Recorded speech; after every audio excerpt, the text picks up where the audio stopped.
itu sebenarnya termasuk cepat ya, termasuk mudah, karena dari malam itu ibu muntah dari tengah malam lah, jam 12 tuh muntah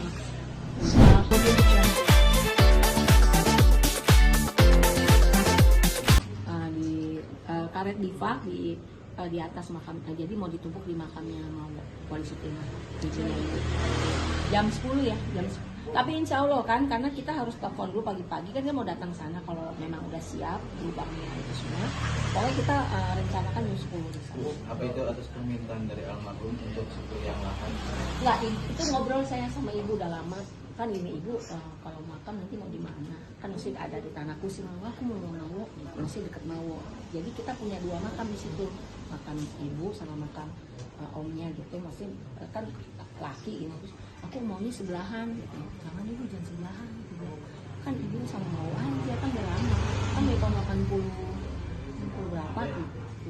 Pokoknya sebelum tahun 90 ya, 87 kalau 80 itulah Mawo meninggal, udah cukup lama bisa tumpuk kan.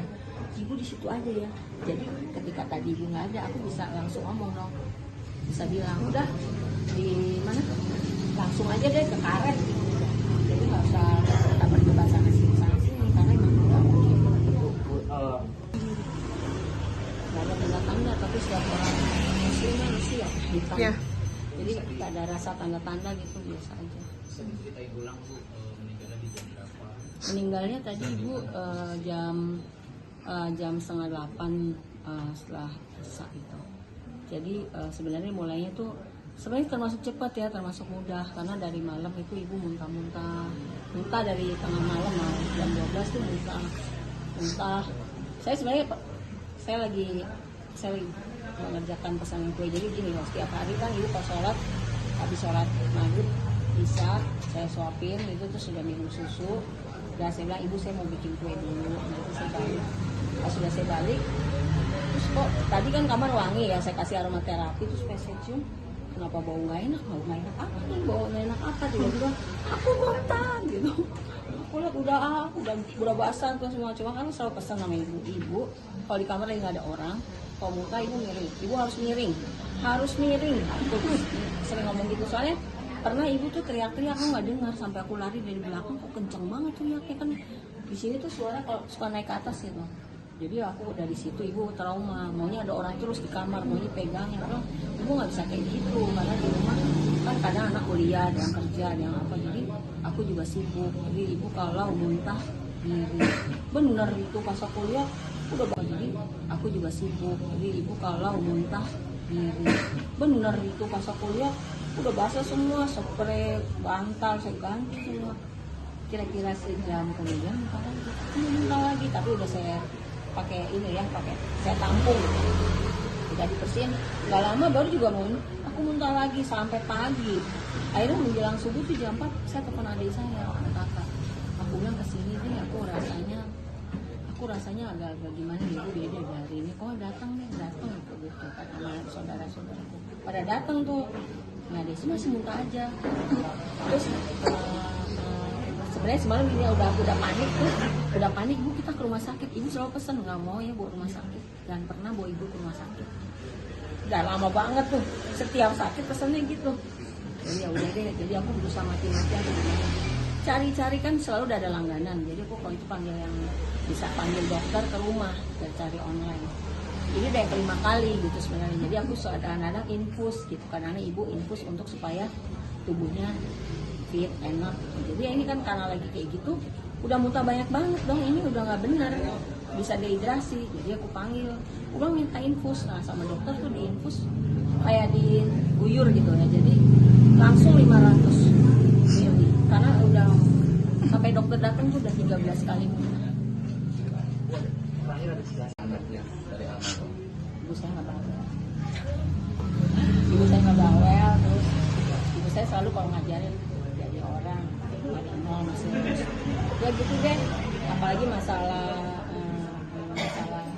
uang ya gitu. Jadi kita disuruh lebih banyak memberi, begitu terus uang tuh bukan segalanya, pokoknya gitu deh. Kalau misalnya udahlah kayak gitu aja gitu, pasti menganggapnya hal itu udah deh gitu.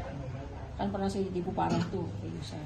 kamu itu kan cuma harta, kamu nggak tahu ibu itu berat banget loh, ibu kehilangan penglihatan kayak gini terus nggak bisa ngapa-ngapain, itu lebih berat ya kamu. Maksud saya pernah ngomong kayak gitu ya, terus ibu saya bilang gini, saya tuh pernah ngomong loh ke wartawan, saya bilang saya tuh berhutang budi sama ibu saya dalam keadaan buta, dalam keadaan sakit saya urus, saya lagi deket ibu saya lagi down, ibu saya ngingetin saya kayak gitu, ngerti nggak? Jadi itu saya berhutang budi sama ibu saya, tapi orang menganggapnya utang budi itu ibu saya biayain hidup saya. Padahal maksud saya tuh bukan itu gitu loh. Ibu saya yang membesarkan hati saya, yang membesarkan saya. Maksudnya lagi dalam keadaan terpuruk, ibu saya tuh orang yang sosok yang bisa.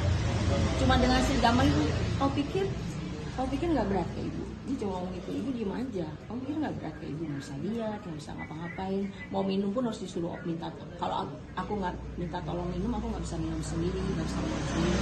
Kamu saya sebenarnya gini, nggak ada.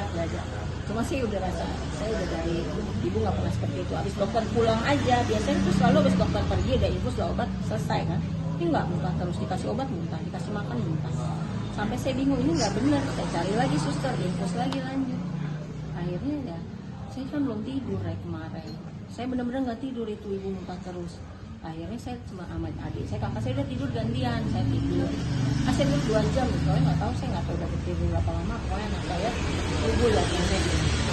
Dan kalau mau udah kayak gitu, udah kayak mau nggak ada. Gitu. Tapi ada riwayat tapi sakit dia mulai tambah. Sakit dia udah mulai tambah.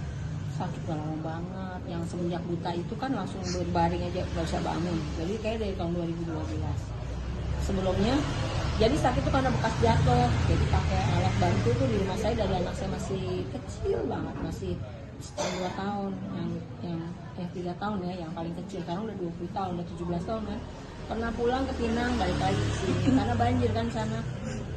Terakhir waktu sama Bang Rano dibawa sini, saya bilang ibu jangan pernah pindah dari rumah saya, jangan pernah keluar sampai kapanpun. Ibu kalau banjir di sana ngerepotin orang lainnya, pasti abang sampai ngirim marinir nolongin ibu, kan itu banjirnya parah banget di sana. Aktivitas Ibu saya kan syuting Sidul. Nah, apa tuh yang saya belum tahu namanya, The Series ya.